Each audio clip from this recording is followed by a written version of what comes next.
Situé au bord de la rivière Lille, en bas du quartier Chamier, ce lieu était une friche. Les derniers à en avoir fait usage, ce sont les militaires américains au lendemain de la Seconde Guerre mondiale. Actuellement, une noria de camions et d'ouvriers s'y active pour livrer, à la fin de l'été, un pôle dédié aux cultures urbaines et à l'économie sociale et solidaire. Un vaste ensemble de 5000 mètres carrés, baptisé le Silo. Le Grand Périgueux, on a su s'occuper des crèches, des centres de loisirs, mais après, on n'avait pas d'équipement ou de politique mise en place pour des tranches d'âge de 15, 20, 30 ans, 40 ans, qui, je dirais, sont dans des associations, des formes de culture plus urbaines.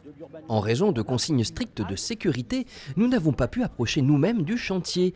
Le silo se divise en 7 halles, conçues pour être chacune au maximum polyvalentes. On a attribué une couleur par halle, avec l'idée que c'était une manière de les identifier. Et donc elles ont à la fois une couleur et un numéro qu'on voit sur les façades, qui était une manière que chacun puisse dire on a rendez-vous à la halle 3.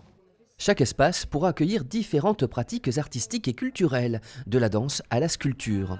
Avec en plus un bar-restaurant, un auditorium de 200 places et un double skatepark de 850 m² en intérieur et 1000 m² en extérieur, conçu avec l'association All Boards Family, ce qui changera beaucoup du local actuel.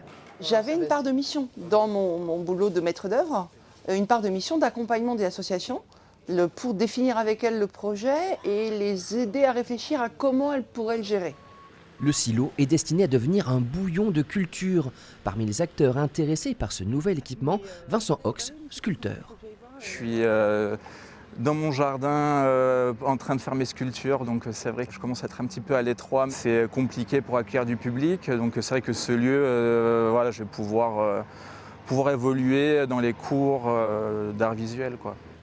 Le budget total du silo se monte à 11 millions d'euros. 7 personnes y seront salariées.